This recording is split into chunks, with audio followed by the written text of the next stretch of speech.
Cenk Uygur, of course, founder and host of The Young Turks, theyoungturks.com, is on with us. He, of course, left MSNBC for several different reasons we're going to talk about. He went over to Current TV with Al Gore involved and the Hyatts and others, and then now that's been bought out by Al Jazeera. And he joins us. He has one of the biggest media networks on the internet out there, probably only rivaled by Infowars.com or what Glenn Beck has developed over there with The Blaze. And then, of course, there's the big granddaddy of all the real alternative media, and that's DrudgeReport.com. But, Cenk, it is good to have you on with us. I was looking forward to the full hour, but you promised to come back soon as we can get your Skype going for the TV viewers. But the radio listeners out there are excited to hear you on the broadcast. Where should we begin in this discussion today? You tell me, Alex. We can talk policy. We can talk shows, politics. You let me know. Let's talk about you a little bit. Most of the audience knows who you are, but, I mean, how did you get started? How did you form your political beliefs?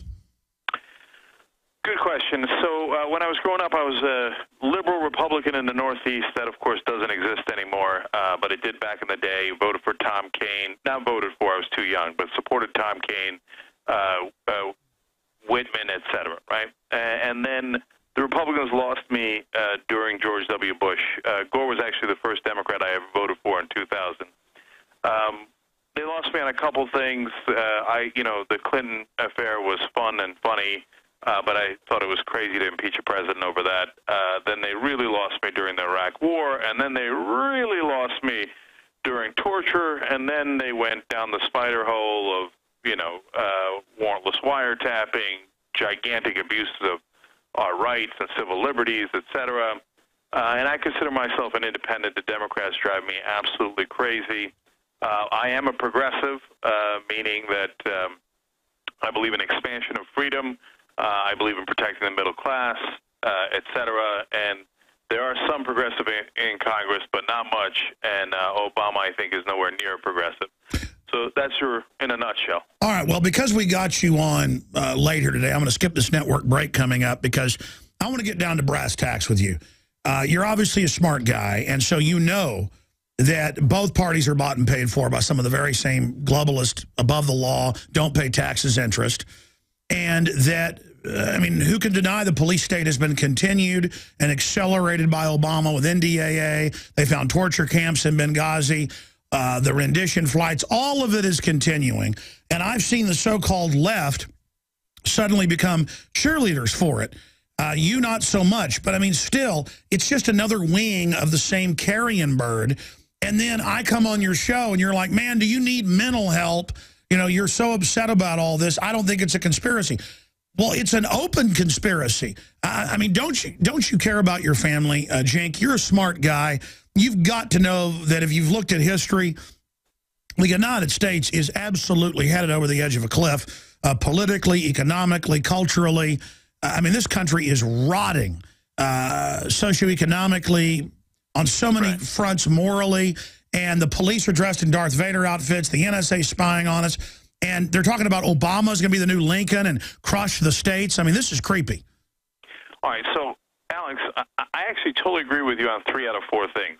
It's just the fourth one we have a wild, complete disagreement. Okay, but so let me tell you what I agree with you on. So does money control politics? Of course it does. And watching television drives me crazy, where they talk about, oh, Joe Lieberman had this policy idea, and Senator X cares about this ideology. That's nonsense. The only thing that matters is what their donors tell them to do. New York Times had a brilliant article about how this pharmaceutical company, Amgen, just bought a $500 million exemption in the latest fiscal cliff deal. It makes me sick. And by the way, who'd they buy? They bought Republicans and Democrats, Max Baucus, Obama, McConnell, and Orrin Hatch. So totally agree on that. Well, take Al Gore. Take Al Gore getting all that oil money. How many tens of millions? What is it, 100 million? Some estimates. And we all know that Al Jazeera is backed by a government. Well, so let me leave that aside for now. We can get back into it because I don't think it's as directly pertinent to our current sitting politicians that take the money for specific acts. But let me just finish real quick. Police state, I agree with you. The NDAA, warrantless wiretapping, it's encroaching. power begets power, you know, and there's never an end to how much power they can have. Okay, so I agree with you on that too. But the final piece of the puzzle, when you say talk about the reasons why, that's where we have the huge disagreement, Alex. And look, I think the reasons are super obvious. I mean, you said a conspiracy out in the open. I mean, you want to talk about a conspiracy out in the open? The lobbyists say we will give $100,000 to this guy, and we will hire his chief of staff, and we will hire him after he retires. They funnel all this money, and then they get the money back. And then you got Congress insider trading. So if the power is all massing and foreign corporations and global corporations are taking control, don't you see then the wisdom for the people to be armed as a balance of power, as a check and a balance? I understand what you're saying there, Alex, but I think it's unrealistic in a couple of different ways, and I think it has a huge downside, okay? So, number one, when I say it's unrealistic, look, man, we can have all the guns you want, and we could be out in the woods. When the government comes with drones, if they wanted to do that, I don't think they're going to do that, but if they wanted to do that, I mean, they blow us out of the sky. You can have 28 AK-47s. Really? You're never going to be 200,000 U.S. troops couldn't hold Baghdad. I believe you're wrong about that, and our people are inside the military. If they start trying to use the drones, even if they're automated and controlled by the globalists, people in the military are going to wreck those systems. Humans are powerful machines. There's hundreds of millions of us. Again, I've been to the urban warfare drills where the military trains against U.S. role players to confiscate guns in U.S. cities, Cenk. I have the Army manuals. In fact, I can give you one of them for gun confiscation and FEMA camps and how to round up civil disturbance operations, FM 3-39.40. I mean, there I am giving you the actual document number. You can look it up. This is real is what I'm telling you. The 1.6 billion bullets the government bought. I mean, if they've got drones, why do they want 1.6 billion bullets? Because it's boots on the ground. They're going to have to come in our houses. Well, I can answer why they want the 1.6 billion bullets, because somebody made money off of it. There's a bullet maker. They bribe the legalized bribery that they do with politicians, and so the government bought 1.6 billion bullets they don't need. Like, there's one other point of agreement we have, which is that I think there's going to be a gigantic collapse coming. And I think what happens after the collapse is enormously important. And we might disagree as to why that collapse is coming, but our main point of disagreement is when you start talking about the FEMA camps, et cetera. Look, I don't think there is a government plan to put us in FEMA camps or to kill us or to take us over, because they don't need it. They already have the government. Alex, the only thing they care about is making more money. And right now they have almost 100% control of the government, and they can make all the money they want. Why would they want to disturb that system? They're milking us dry on that count anyway. Well, I get the points you're making, and it's true that we've already been taken over. They're already looting us, so why physically do it? It is the instinct of tyrants to fully dominate. I mean, why did Hitler, after he'd already taken France, just not stop there? Why did he turn off into Russia, where Napoleon and every other empire went to die? It is the nature of these people. So you come off as a real guy, and I'm a pretty good judge of people, and so you are judging other people by how you operate. And, I don't blame you not wanting to talk about Al Gore and people, but, I mean, Al Gore has the carbon trading company over in London and would literally make money off of every human activity we make if he gets carbon taxes through. I mean, that isn't about the environment. It's about a power grab. No, Alex, I don't mind talking about Gore. I wanted to talk about, your specific question first. But, look, I don't know all the investments that Al Gore has at all, right? I do know somebody comes in like Al Jazeera, and they make an offer that appears to be fantastic, above market value, if you ask me. And I don't know the specifics. I'm just guessing from the outside. I'm not involved in the deal at all. Anybody would have taken it. So does that, I mean, he's not in power anymore politically. I don't, so there isn't any, I don't think, any extra favors to be had. He just got an awesome price and he took it. Now, the carbon tax thing, look, I just don't believe at all that it's meant to be a money-making enterprise. And I've talked to him at length for a long, long time. The man deeply cares about global warming. Now, you might disagree with him. Oh, he deeply cares about the carbon trading he'll make billions off of. Of course he does. He deeply cares about the Alex, Apple Foxconn suicide nets. Does he deeply care about... You told me you do the same thing, though, and here, let me explain what I mean by that. Like, for example, you think the economy is in trouble, so you invest in gold, right? We talked about that before. Yes. So then you make money off of that. Well, that makes sense. That's where you thought the economy was going. I don't even blame the hedge fund guys like John Paulson, who thought, wait a minute, these toxic mortgages are crap. I'm going to bet against them. And they made billions off of that, right? So if Al Gore sees that this fossil fuel industry is unsustainable, and he's right about that, and it's hurting our health, our wealth, everything else, and he bets in the opposite direction, well, that's logical. I'd do the same thing. Yeah, but carbon taxes are selectively enforced only against the West and designed to shut down our development and then move it to Chinese investments and Indian investments that people like Al Gore have. It's a managed, crony, capitalist economy, and it's completely cold-blooded. You know, it was Gore that got up there on Larry King Live and said, it's a great deal, Larry. I deeply believe in NAFTA and GATT. How has NAFTA and GATT been for us? Well, look, I was in favor of NAFTA, and I thought, you know, even though I was a Republican at the time, I thought Gore clearly won the debate against Ross Perot on that issue, et cetera. But NAFTA has had some significant downsides. There's no question about that. And I'll tell you, at this point, I get that a lot of the global trade deals are done for the benefit of corporations and to our great detriment. I mean, look, I'll tell you, I'll give you one example that really proves that case. It's the Panama deal. There's almost no trade with Panama in terms of business, commodities, et cetera. But Panama protects the bankers. And so recent trade deal that Obama did, he included Panama in the deal with other countries. Why? Because it created a giant loophole for the bankers to pay no taxes.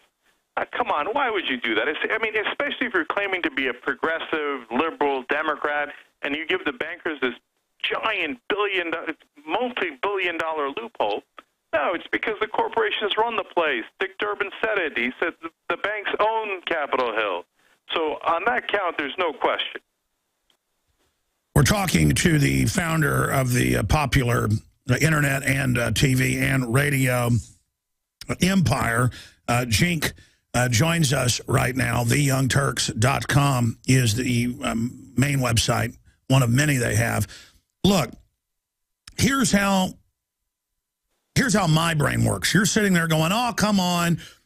So Goldman Sachs, J.P. Morgan, a few others, they knew the derivatives were garbage, so they bet against them. Yeah, but they also sold them to their clients and originally got the law changed in '99 to be able to sell the crap. So they... Totally true. Totally true. Okay, no, that was fraud. And so when you talk about the guys who sold it to their clients and then shorted it and then bet against it, well, that's just outright fraud. Those guys should be in jail. And Goldman Sachs and all those guys did it. And John Paulson, you know, so I might have picked a poor example because he was worked with Goldman Sachs to sell the toxic stuff to other people while he was betting against it. But there were some people, like if you read The Big Short by was it Michael Lewis? Stay there. Cenk Uygur is our guest. We're going to be right back, founder and head of the Young Turks. We're going to get into a whole bunch of other issues, Second Amendment, you name it, and what he thinks the collapse is going to look like. For more than 6 years, I've talked on the air about creating a social network. PlanetInfoWars.com is in its beta phase. We're just launching it. And I want to invite all of you out there to be in on the ground level. Planet InfoWars is about people coming together, forming activist organizations, getting involved politically, hunting and fishing, gardening, dating. This is a place for people who love freedom to meet and to talk and to write and to post information. And I give you this pledge.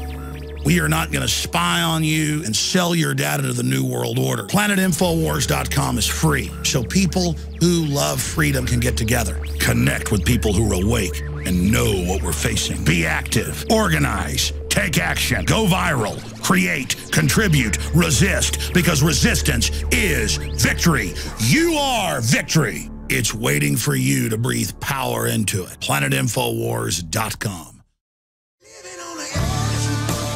Cenk Uygur of the Young Turks is our guest, and they've had a lot of fun with me over the years, making jokes out of things.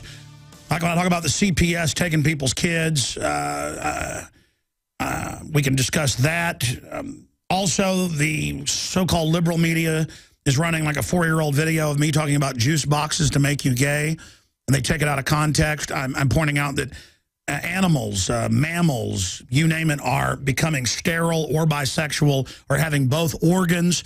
Girls are going into puberty now at an average of age 10, used to be 14. Boys, testicles are not dropping, genitals are smaller, they're becoming feminine, women are becoming hyper-feminine. The bisphenol A and other things are directly linked to cancer and infertility.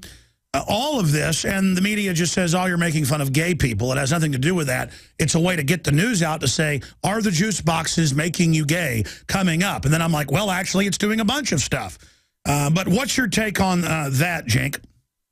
All right. So, first of all, on the joking around with stuff, man, we drive people crazy, and people don't like it when we joke around about them. But we do it all the time, and we do it to everybody, okay? And the audience likes serious stuff, but they like lighthearted stuff, too. And so, and Paul Krugman the other day got all hurt over Jon Stewart making fun of him. But that's just life, and everybody's going to get used to that. And people make fun of us all the time, and that just rolls off my back. No, I don't mind you making fun of me. I mean, I'm a funny guy as well. I think you're a funny guy. But I mean, how does that tie into the juice box stuff? Because they're really saying so that I'm... On that front, look, you know, you mentioned three different things there. Let me take Child Protective Services. Now, this is, again, it goes to our fundamental disagreement, Alex. Like, if you say that Child Protective Services goes too far in some instances, I'm going to totally agree with you. And I bet you could find 5, 10, 20, 100 cases throughout the country where you say, look at this, look at this, look at this. Now, if you think Child Protective Services is some sort of conspiracy where they're all coordinating with one another to take people's kids, that's where I totally disagree with you. I got a neighbor who's in that. My wife used to be in that. There's no conspiracy. They're trying to do the best they can, and a lot of times people screw up. That's it. Well, let me add my point. Half of CPS, roughly, about 54% nationally, people can look these numbers up, turns over. Because people get in it for the right reasons, and it's so bad, most people quit. Sounds like your wife did. I know there's about 50% or more that are good people. But you are 5 times more likely, according to the Justice Department, even Time Magazine's covered this, to be abused in government custody, CPS, than you are in anybody else's custody. They put the average foster child on 7 psychotropics. 67% are on psychotropics. I mean, it is a mill. But, Alex, that's not a conspiracy. Like, so they overprescribe. I agree with you. And if you're talking about, hey, there's a financial incentive for the drug companies to set up an incentive system so they overprescribe, I'm with you. And I think they overprescribe, right? But if it's not like the government saying, okay, we will get these kids and we'll put them on psychotropic drugs and we'll you know, it doesn't work on that way. It's actually in some ways more malicious than that, in the sense that once you set up a machine to do X, it will keep doing X. And so they've turned government into a money-making machine. But so there is no smoke-filled room where CPS got together and said, let's drug up the kids.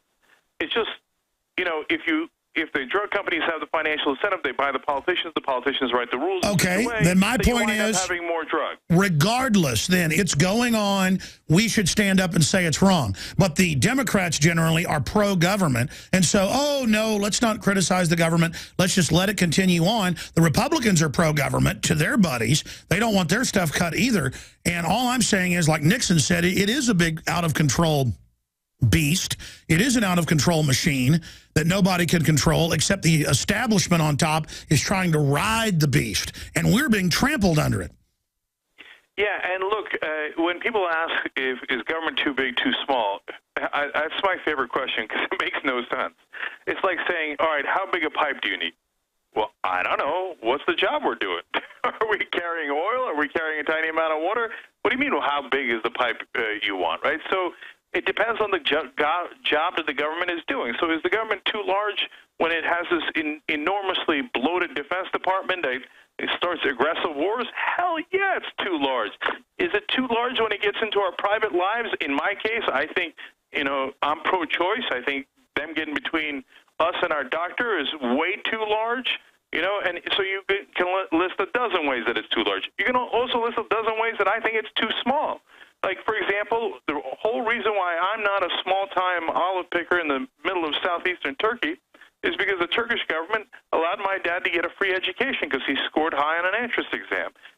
That's the government saying, hey, we're going to give everybody an opportunity, whether they're poor. They do that to find, under the eugenics model, and I'm not judging Turkey's models. I'm not enough of an expert on it, 60 years ago or whatever, though I know quite a bit more than the general public does about the history of it. My issue is they do that to pick and find the brains to make sure that there aren't what they call wild sons or bad sons out there that grow up and get power outside of the power structure. Let's expand on this. Golfer Phil Mickelson pays over 64% in federal and just state income tax. If you add in the property tax and all the other taxes, it's over about 74% for somebody making as much money as he does. Come on. I don't believe that. Come on. I don't believe that. Well, I mean, are you? I don't think that's accurate at all. I pay close to 60% in taxes.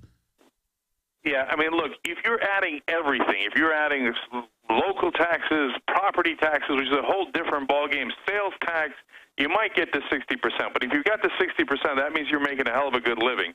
I mean, I got friends making millions of dollars, and then they say that in the end, and they live in New York, which is heavily taxed, they're at around 50%. Yeah, which I don't worse think is than outrageous. that. Are you kidding? In New York, you should pay 50%. Hey, Obama just hired that French researcher, top economist lady to help tune international economics with the U.S.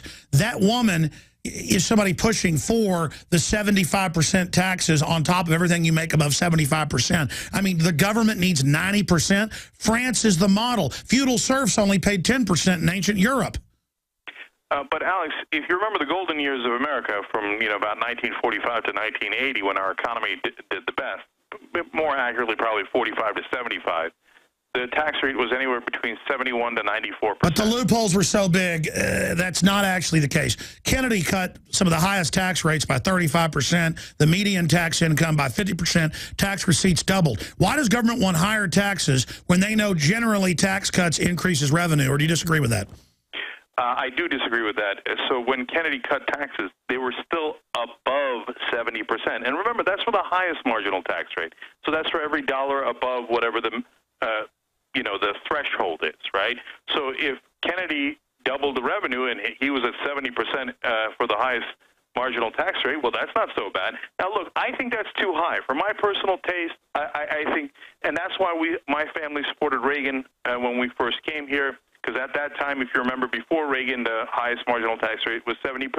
I thought that was outrageously high. But now we've got it to a point where it's far too low. Look, when Clinton raised the taxes to 39% for the top rate, what happened? The economy boomed. We added 23 million jobs. Bush cut it. Also, Obama cut it. And what happened? We lost jobs. We didn't gain jobs. Wait a minute. Obama promised not to increase payroll tax, and he increased it on 77% of Americans. People making $30,000 got an increase, 3.8%. There's all sorts of taxes being increased. Here's my big issue with taxes. If you had an angel, a good angel, distributing it all, it would still make people slaves in the final equation and not make you independent and make you domesticated.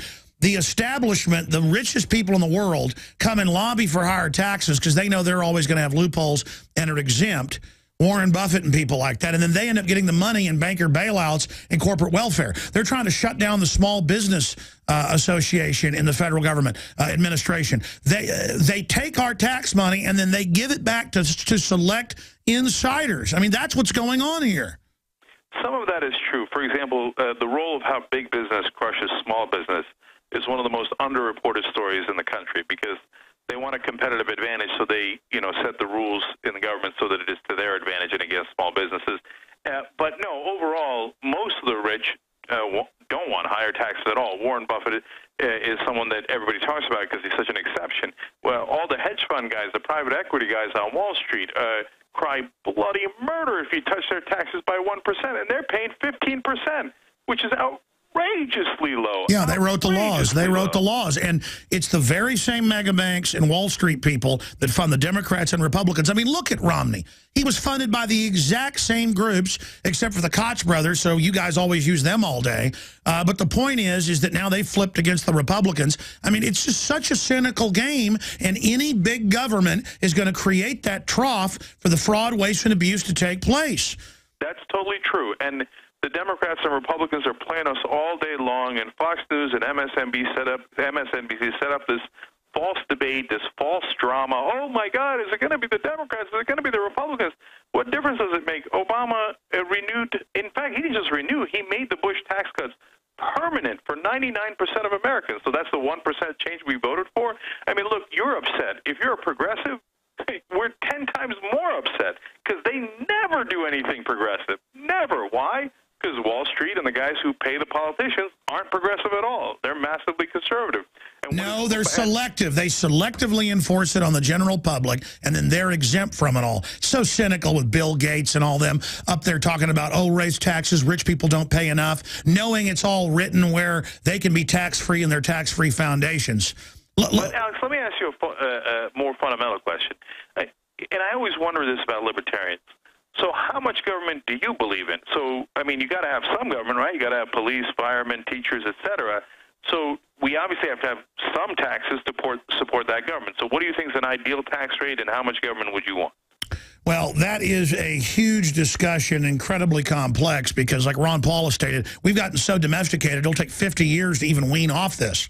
But if we don't turn the ship around and start going back, at least in a partially different direction, we know it's all going bankrupt and going to collapse, and then there'll be nothing, Cenk.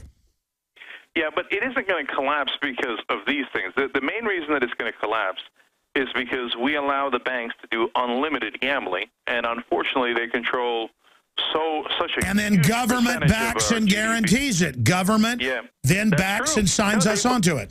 No, look, again, that's our fundamental agreement. They've captured the government. And J.P. Morgan alone, and this is in an Atlantic article you can read, well, it's public information you can see anywhere, trades $74 trillion worth of derivatives. Now, that doesn't mean they're risking $74 trillion, but it does mean that is the amount of trading they're doing. So any slight error is going to lead to enormous, uncontrollable losses. And any gambler will tell you, if you take enough risk, at some point you're going to blow it. Yeah. And these guys are definitely going to blow it. $74 trillion is 5 times the size of the U.S. economy, and that's just one bank. By the way, you know, worldwide, it's estimated by the Washington Post to be 1.5 quadrillion.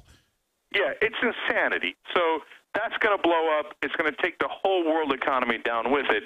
What I'm afraid of is that people are going to take that and then misinterpret what happened there. The answer in that case, Alex, isn't less government.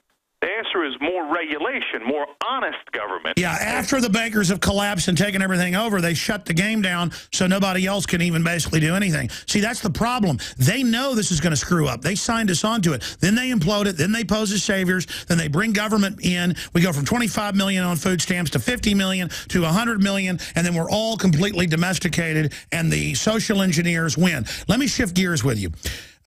General Boykin, former head of Special Forces Command, is in CNS News today talking about how there's evidence that our government's arming al-Qaeda. Well, come on. That's in the New York Times even. Against Libya, in Benghazi, now in Syria. They're doing horrible things. They're making sure the Arab Spring doesn't become something good. They're making sure that Saudi Arabia runs it. Where you're from, Turkey, so I know you have knowledge about this, is helping bring them in with the U.S. and NATO. And I'm not saying Assad's a good guy, but compared to al-Qaeda, he's a wonderful guy. And they are killing Christians. They are killing Alawite minority Muslims. It is unprecedented. Obama, it was called peace bombs when we did Libya. I mean, what is your take on where this is going, where the TSA wants to look for bin Laden in my underwear and in my wife's brassiere and in my daughter's underwear, my son's underwear, but then the government is openly funding, and it's CFR admits those groups are led by al-Qaeda. I mean, what about that? I mean, should we give Obama another peace prize? How about 10 more? All right. I'm really conflicted on this one. I'm not conflicted on his peace prize. That was insanity.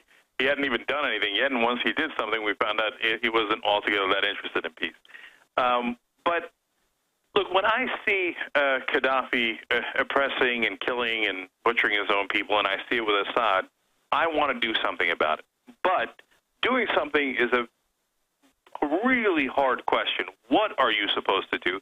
And I totally understand that the more we get involved, and I think here Ron Paul makes a lot of good points, the more blowback we get, and we constantly seem to be funding and training the wrong people. Look at what happened in Mali.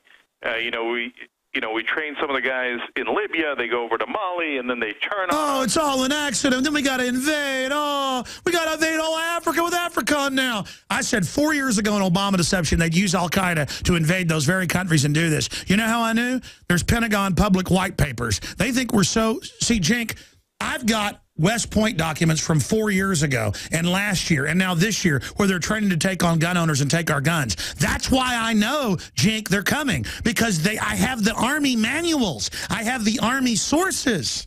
Do you understand what's going to happen when they come for the guns, bro? Okay. I keep going back to it is totally unnecessary. What they would do if they came for guns is they would, you know, stir up the biggest S-storm you ever seen. They're trying right now. Why would they bother doing that when they've already got the whole system on lockdown?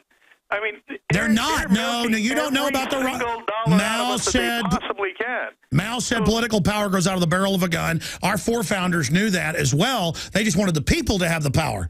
Don't you get that, man? Don't you trust yourself? I mean, Alex, think about what kind of look you can't do through guns and violence if you're going to fight back against the government. You've got to do it the King way, the Gandhi way, because if you try to outgun them, you know what Gandhi said? He said part of the reason we didn't use guns is because we didn't have them. Now, you would take that as an example for your side. I actually say, well, of course, Gandhi was never going to beat the British with weapons. They had so many more weapons. The way you beat them is by other means. And so if you do it democratically, you do it politically, and you get people riled up, and you say, hey, listen, Cenk, how much military history have you studied? Listen, we couldn't, our entire military couldn't defeat the North Vietnamese because they had a will to fight. The rifleman is the power, okay? There are 160 million gun owners plus in this country. Alex, you're going to give them an excuse to kill you, okay? I mean, the minute you pick up a gun, they're going to feel absolutely justified in striking back. Cenk, there you go, there you go. I'm not picking up a gun. I don't want to have a physical conflict. They are preparing to try to confiscate the guns and demonize gun owners. It's in the Homeland Security documents that we broke 3.5 years ago. They want to start a civil war and then call us terrorists, and you'll be like, well, they killed Ron Paul and Alex Jones. They had to. They were going to lead a revolution. See how that spinning works? I want to give you some statistics when we come back. I can't wait to have you back on Skype. I saw how great your Skype looked before it failed there in your Young Turks studio, theyoungturks.com. I'm Alex Jones.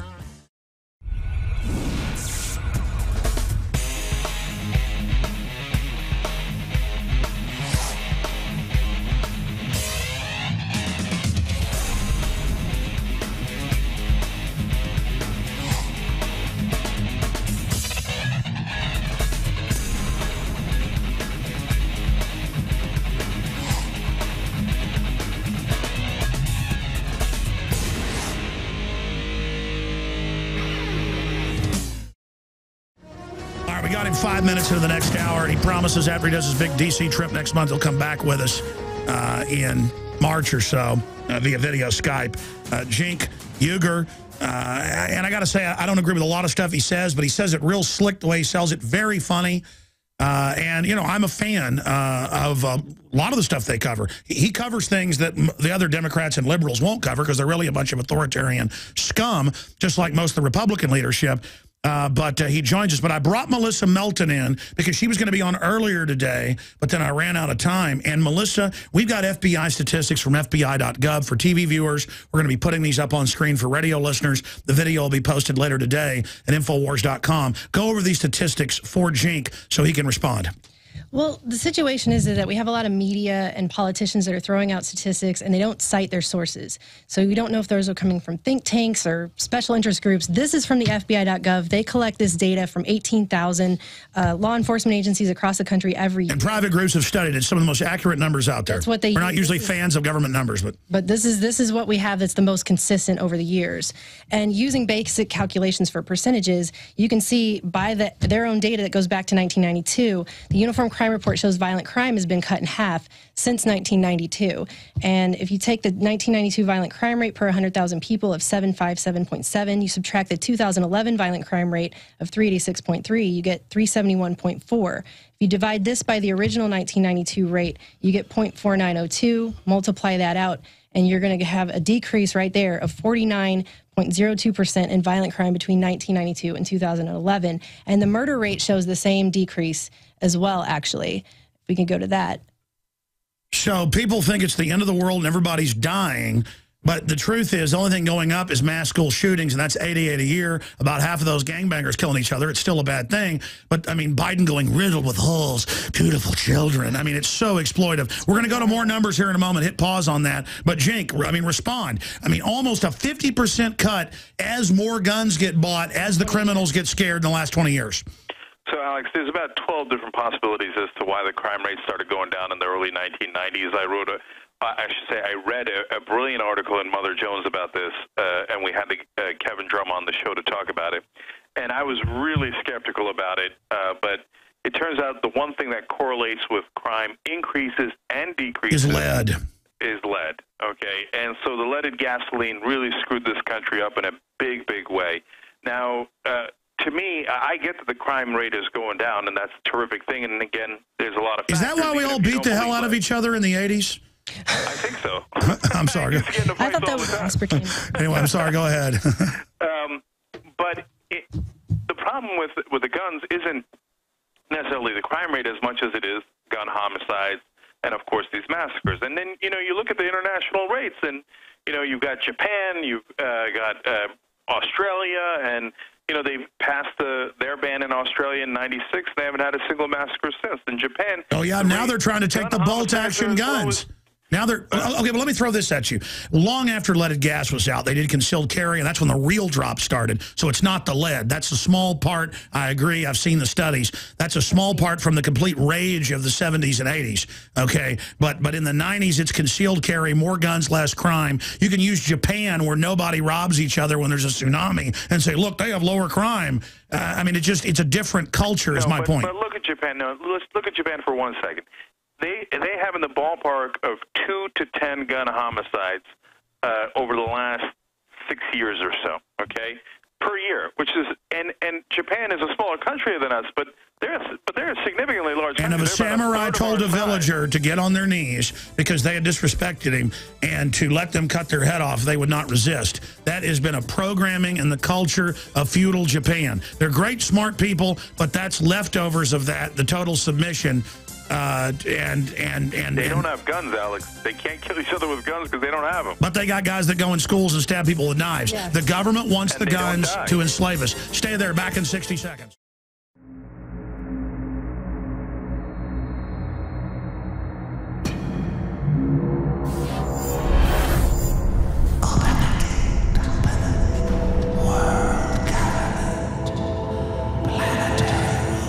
Is it not, my king, time to spring the trap? No, we must desecrate the soul and the flesh of the Creator's creation.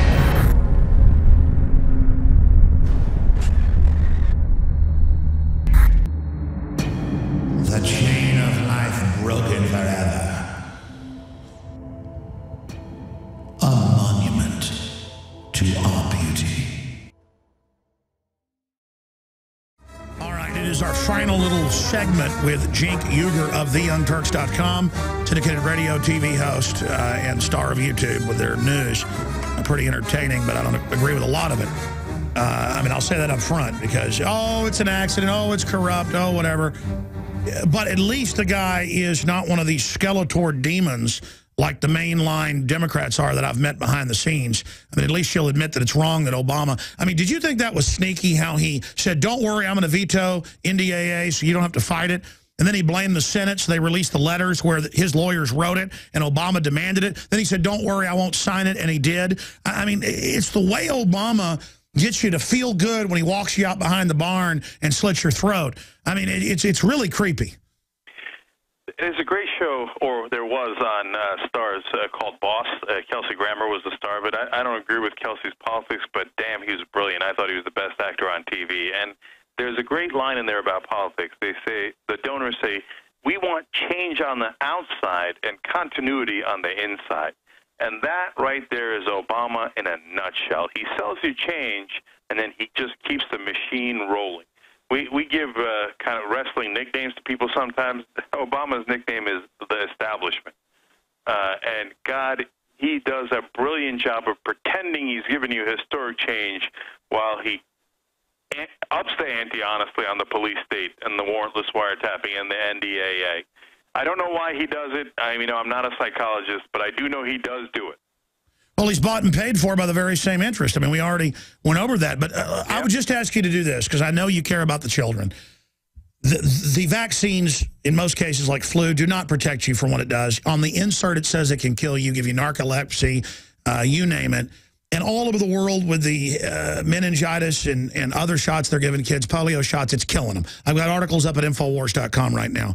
Well, if I send you the actual studies and reports about vaccines killing kids, will the Young Turks cover that, or would you get kicked off the Al Jazeera TV? Well, right now we don't have any deal with Al Jazeera. I'm continuing on my old contract, and I've never been worried about getting kicked off of anything, as you might know. But on the polio stuff, will I read it? Of course. Will I cover it? I don't know. It depends on what's in it, because, look, I don't know anything about it. I'm not an expert on it, but every single doctor I know says that they believe in the vaccines. They think the polio vaccine is enormously important. Well, they've been brainwashed. They've been brainwashed by it, and they're told to do that by the medical companies they work for. I happen to know doctors that are pushed and given kickbacks for how many people they give shots. Well, in closing, tell us about YoungTurks.com and what you guys are going to be covering tonight.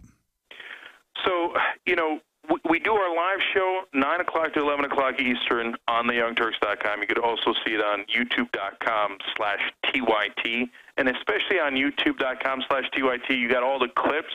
So if you like a story about guns, or you like a story about the NDAA, you'll be able to watch that in about 5 minutes and not necessarily have to watch the whole show.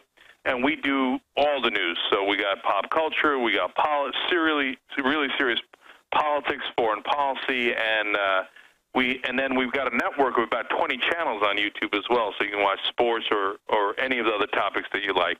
So YouTube.com/TYT. Yeah, you certainly pioneered things. Glenn Beck's trying to copy what I've done, but also what you've done. In closing, look, I know the New World Order is real.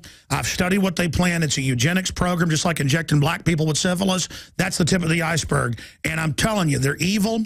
If you care about your children, you have children, right? If you care about your children, the GMO, the top companies are on record, it's designed to sterilize you. If you care about your kids, look into the vaccines. If you care about what's happening, I'm telling you, this is not my opinion. The reason I get so upset, Cenk, is because I know this stuff's real, and I think you might have a heart and a soul. So I'm asking you, don't sell out to the New World Order. You've shown you left MSNBC because you were against the war and stuff and the things they're doing. Go all the way. You don't need the system. Come out against the New World Order. I'm telling you, look into what I've covered. It's real. So far, I disagree with you on that, Alex, but I'm always open to reading things. All right, if you just joined us for the last hour, we had Cenk Uygur of the Young Turks on. And I don't think he's an evil person, a bad person at heart, like Piers Morgan. But he just makes excuses after excuses after excuses. And I was talking to Melissa Melton during the break, and we were talking about how everybody's getting these allergies, and they're getting worse and worse. People that never had them are getting them, to like normal foods, even stuff that isn't GMO. And it's because we're being biologically manipulated. And I have more than 100 eugenics books written by the top scientists, the heads of IBM, the White House science czar, how they would engineer this in the 30s, 40s, 50s, 60s, 70s, 80s, 90s. And we're going to get into some gun statistics here as we go into the fourth hour of Overdrive with Melissa Melton. But you were telling me a story, and I said, well, can you tell that story on air? And you said, yes, you would. You had to take your son to the emergency room last night. And I'm telling Cenk, I'm going, listen, don't give your kids vaccines. I'd like to send you the inserts. And listen, this GMO is really designed. And he's like, I don't believe they want to do that to me. I'm like, what about black men and syphilis? What about the atomic soldiers? They're just not listening, okay? There's a global scientific dictatorship. It's a plan. And 99% of people are not in on it. It's a very small technocratic group. But just like they had in the Times of London, Bill Gates, Oprah Winfrey, Warren Buffett, Soros, about 30 of them met at Rockefeller University, quote, secret meeting to discuss global government to reduce our population. It's always the same. I mean, when I say I've read 100 books, okay, I'm not exaggerating. 100 books they've written, it's more than 100, where they admit their global government plan, where they admit they're killing us. Cancer is, I mean, that Miss America contestant's having both her breasts removed, and She's wondering why her mother and all her family's dying of breast cancer. Why is breast cancer up 3,000-something%? Why is the U.S. leading it worldwide in the increase? There's never a discussion of why is it exploding? Why is it exploding? Why are all these other autism, all these other cancers? Why? I mean, you give your kid a vaccine, they have a convulsion right there. Now the doctors are taught, this is in the news, say, that's normal to have a convulsion. Really? And your 2-year-old never talks again? Now, and again, it's around 18 months to 2 years when they all build up the 50-something vaccines. Now it's going to be 100. And then 200 they're talking about by age 2. And yeah, let's turn her mic on. Go ahead and say what you said again. Oh, the U.S. has the most aggressive vaccine schedule in the world. It's unprecedented. We have so many vaccines that are given, and it is amazing. I think it's like 69 by 18 that you're supposed to take now. 50-something by 2. Yeah, and it just keeps going up. So, and they just keep adding more. And Bill Gates is funding, putting it in the food, pears and bananas, where you're going to take, and mosquitoes that come bite you. You don't have a choice. Bill Gates says. He even has a clothing thing now that's going to have nanotech in it that's going to dispense medication. Oh, that doesn't sound like it's dangerous. No, that sounds great. I think no, everything's fine. There's not a plan. You know, the globalists just took over and are launching drones. They admit humans won't even be in the equation soon, only the elite. Let's build giant robot armies for eugenics-based elite. That sounds wonderful, yes, and then we'll all wear their medication. Tell folks what happened to your son. My ex decided to take him to a well-known fast food restaurant and get him some say the name. Burger King. It was Burger King, and get him some onion rings. And within probably 20 minutes of eating these onion rings, his whole body just welled up with huge rashes and blisters, and he had to go to the emergency room because his eyes were swelling shut. A couple of years ago, we'd be on a road trip, and now we always pack all our food, period, and find out where at least semi-organic store is somewhere around it, or we pack it all on a road trip. And because every time I give in, all right, I guess we'll pull into one of the big names, my children get sick and act like demons. And the thing is, it's been shown to be addictive because McDonald's and others, by law, they call it an additive. It has silicone in a lot of the frying agents. It does. I mean, silicone. Silicone, and then high fructose corn syrup and everything, too. And it's just the whole combination of all those chemicals all at once hitting a small child. It's just amazing. But, yeah, I've never, I mean, even when we've ever gone there, I mean, we eat it. We always feel crappy, like you said. But this is the first time this has ever happened, and we will not be eating there ever again. I mean, it was scary. It really scared me. They thought his throat might swell shut. They had to give him 2 medications. And the hospital said it was an allergic reaction. They said it was an allergic reaction. And that was the only thing that he'd ingested or anything. And again, 20 years ago, there might have been 1 or 2 food allergies. Now it's hundreds of things. Eat a mango, die. 1 in 5 Americans are allergic to wheat. They have wheat gluten issues now. And again, didn't used to be the case. No. My grandmother, almost 90, never had allergies, has horrible ones, always lived here. It's everybody I know. I mean, listen, I've been exercising. I've been eating almost no GMO, really working hard to do it, except when I'm on the road. Then it's hard. It's a habit. I have been swimming 2 miles a day back when I could still go swimming before it was too cold, jogging, hiking, climbing mountains. My muscles get bigger and stuff, but I've got allergies now to cedar where I may have to leave in the winter and go remote do the show from another city. I mean, I'm actually looking at it. And nothing will get rid of it. I just gnash my teeth together. I'm so angry about it. So bad. I mean, this whole thing is out of control, Melissa. Well, and then when you go, you have all these random symptoms, and they want to give you more and more medications and tell you you have more and more disorders and not tell you what it actually is. So well, I mean, the doctors don't know. They're not specialists, but the endocrinologist, the allergist, the scientists that study the brain-blood barrier, Dr. Blaylock, all of them will tell you, this stuff is killing us. I mean, listen, take all the different BT varieties of corn and stuff. There's a bunch of companies put it out, not just Monsanto. It all is designed where when bugs eat it, they die. They die. But they say, but it's safe for you to, excuse me, and they go, well, it's natural. They took a fungus, or in one case a bacteria, and soup it up thousands of times, the poisonous bacteria or fungus, and then it's 2 different varieties, and then we're supposed to eat that. Everything's fine. Don't matter all the bowel diseases are exploding. Doesn't matter your IQs are dropping. Doesn't matter you're getting cancer. Doesn't matter in the studies that killed all the monkeys and rats. Everything's fine, Melissa. Everything's okay. Tune into the Young Turks, man. The government loves us. Yeah, why wouldn't you want to eat a food that produces its own pesticide? That sounds great.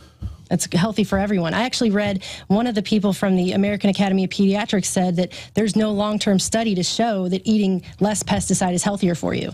So if there's not a long-term study to tell you that it's bad for you, then that means it must be good for you. And they don't do the human studies, but then they do the monkeys, the guinea pigs, the rats, the mice.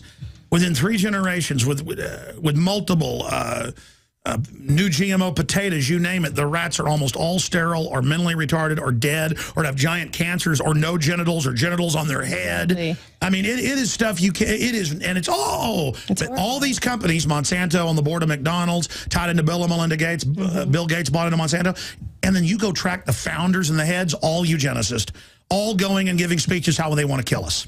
Exactly. Bill Gates gets up at TED TV. We've got to lower this H2O equation from the humans down to zero. That means zero this. Shows zero humans. And the whole crowd laughs and gets off. Ha, ha, ha, ha, ha, ha, ha, ha, knowing they're in on the joke. That thrills them as little control freaks because they don't like going to the Grand Canyon and seeing you.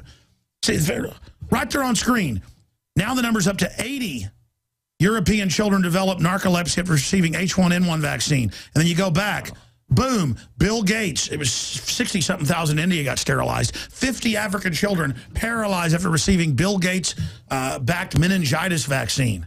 Oh, but everything's fine. Everything's good. Isn't that just precious, Melissa? Yeah, and when you look into his foundation, they own stock in all the companies, Monsanto, McDonald's, Burger King. I mean, he owns... And then he owns stock in the pioneering companies that treat autism and treat gut disorders. So they hit it on both sides. They're going to suck the money out of you while you're debilitated and tortured. So they don't want to just kill you.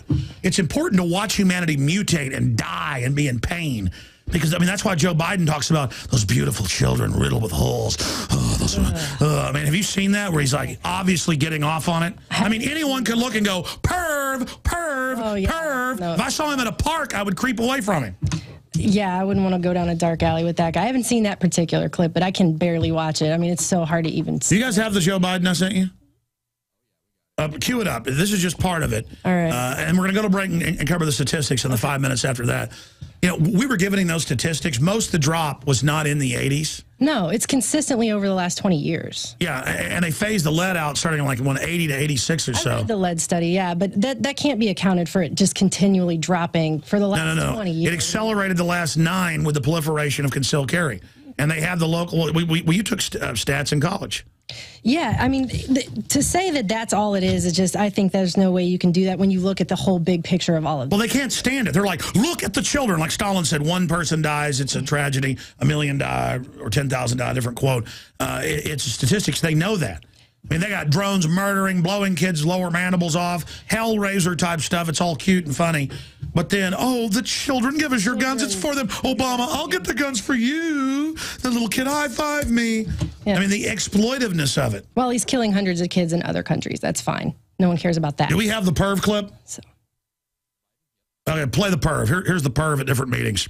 There's nothing that has gone to the heart of the matter more than the visual image people have of little 6-year-old kids riddled. Not shot with a straight riddled. Riddled. And one of the guys in that meeting's son planned a mass shooting that local cops stopped. See how this works? Riddled with bullets. It's like he's salivating over the word riddled. Riddled. He goes, no, he has that look. He goes, riddled. He barely moves his mouth. He goes, riddled with bullets. He's about to start riddled with oh, that's gross. Yeah. We're going to riddle you once we get them. That's the kind of person you get. Crank him back up. Have you heard all the clips of Piers Morgan talking about killing people? Yes. Riddled. Riddled. Riddled. Kids riddled. Riddled. Riddled. That's the kind of person you get up on if you're sitting next to on a bus and move. Look at the guy next to him. These are government control freak pervs. By pervs, they want to pervert liberty. Look at that perv smacking his lips next to him. Yes. You want to hang out with that guy, Melissa? Oh, God.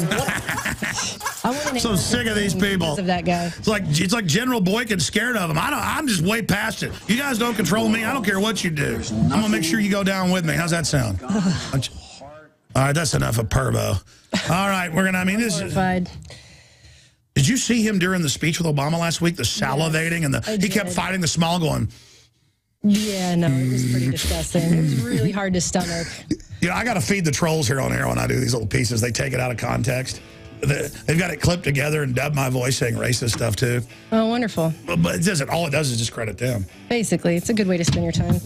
Hey, good for them. Yay! They're going to die of cancer early, too. They probably When will. they beg, retching their guts out, about to take the all-express elevator straight to hell, where the devil and all his angels are waiting to roll with your soul like a millstone and take you right to the center of the frozen lake in the ninth circle. Visit Infowars.com and PrisonPlanet.com. When you're on the site, you can also tune in 24 hours a day to my daily radio broadcast. There's also a free iPhone app to listen to the syndicated radio show when and where you want.